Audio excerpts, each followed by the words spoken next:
এই যে আমি আর বাবুল ভাই অজানা পথে এখন হাঁটতেছি। কি করিব আমরা, কি করিব, কোথায় যাব? এখন ভালো না। আমরা এখন চালান কায়েম করি, রোজা রাখি, জীবন ধর্ম ঠিক রাখি। আমরা এখন ভালো মানুষ করি।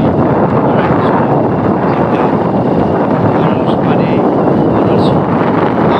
আমার সকলেই করতে হবে। মরণ ছাড়া কারো বেঁচে থাকার মতো অধিকার নেই। আল্লাহর কাছে সকলকে ধরা দিতে হবে। তাই আমরা আগেভাগেই মানুষ হয়ে গেছি, মানুষের খাতায় নাম লিখে ফেলেছি। আজরাইল যেদিন চলে আসবে সেদিন তো আর কারো হাত থেকে আজরাইলের হাত থেকে আমরা কাউ রক্ষা পাবো না।